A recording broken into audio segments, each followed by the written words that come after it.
Since the SEC filed their lawsuits against Ripple, we have signed dozens of new contracts with banks, with payment providers around the world, and I think only one here in the United States. This lawsuit effectively has stymied the United States. Customers are like, well, if the SEC is doing this and some of these are public companies, like, we're not going to touch this until there's resolution. That just puts us further behind.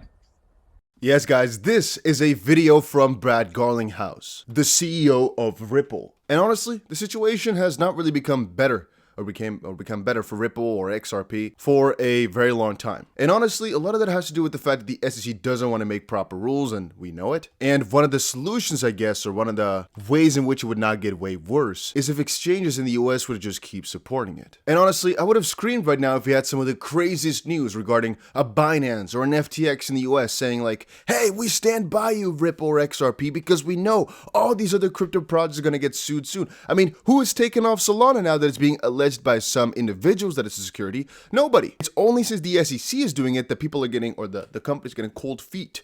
But all these cryptos are going to get sued, and specifically after XRP's lawsuit is over. If they do end up losing, like a lot of these guys might think, Ethereum's going down, Solana's going down, ADA's going, every single crypto is going down for some or whatnot reason. Again, the only crypto that gave some safeguard is Bitcoin. And that's probably because there's absolutely nobody to sue, but even that might be arguable. I digress though. Let's quickly talk about the news, right? There's a really juicy piece of news that just came out. And this is actually, in line with the story that I just told you guys. On XRP, partners with Banksa. XRP can now be purchased in the US via bank card and Apple Pay. It's what everybody has been saying. Check it out. Announcement. We present you our fiat on-ramp powered by Banksa that can be found under cash on our decentralized exchange or directly at dex.onxrp.yada.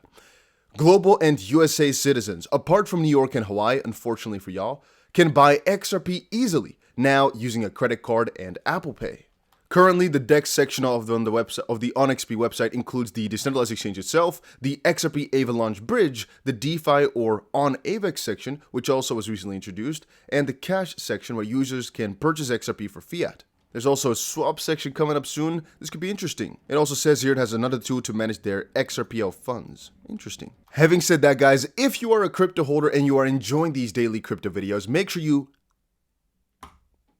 press the like button on this video right now. It is greatly appreciated. And you might also want to have those notifications on for whenever there's important news. All right, so another piece. XRP leads recovery among major crypto. Fed policymaker backs 75 basis points hike.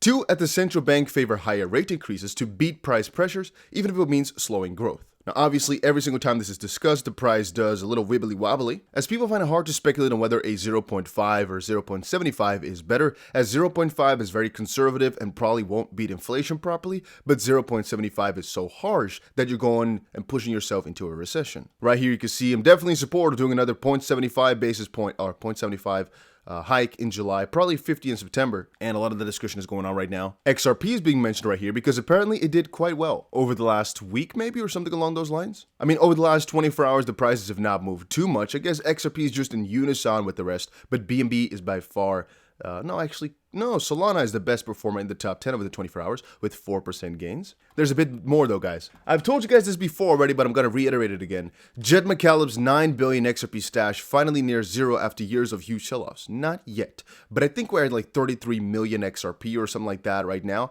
He's selling, let's say, 7 million a day or something along those lines. He is almost done selling.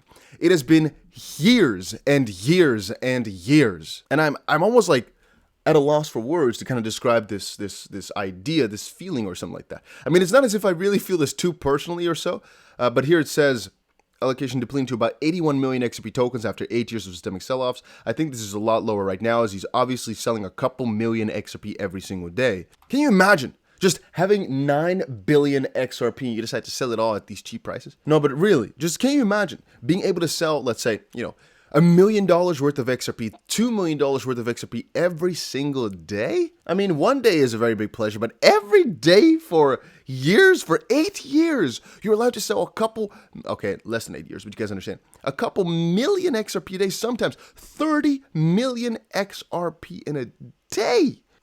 That is wealth, guys. That is wealth. And I guess you should just see this as motivation, right? This guy made a project, he made Ripple, he made the XP Ledger, he then went on to found Stellar, he has a lot of XRP left, he's selling it like crazy, now moving on to the next project, most likely making a lot of money off of that too. You might see this as a really big douchebag for just pump or dumping on top of our heads, but see it from his perspective. This is one crazy hell of an entrepreneur. He also was one of the founders of Mt. Gox, if you guys remember. This guy is actually a really big genius, you know? I mean, I don't like his selling too much, but then again, would you rather have him holding all the coins? The most favorable scenario would have been if he just had all his coins and he just give them all away for free, right? But even then, any party that achieves the most favorable option would have been he burns all his tokens, because whatever other option he chooses, none of them can be as like how do you say it? Less harmful, sort of. Every one of his scenarios would have been harmful to us if he sold it, if he gave it away. In any one of these scenarios, it would come back to bite us in the ass. So at the end of the day, burn was the best option. He didn't. He went for selling it just as quickly as possible, which at the end of the day, if XRP really goes to, let's say, $10, $50, whatever, he sold it at a pretty cheap price. All right, little piece of news as well that I just found. Aave to launch GHO stablecoin. Is it now the right time to buy Aave?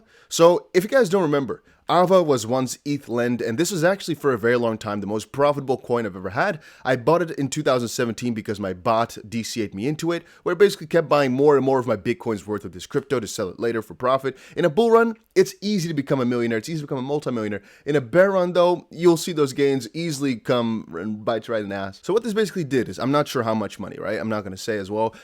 But my portfolio basically got very much put into Encash, which is a garbage crypto. I lost a lot of money on that one. But also a very good part in ETH Lend. It was the second biggest crypto, I think, maybe, or one of the biggest crypto that it was buying.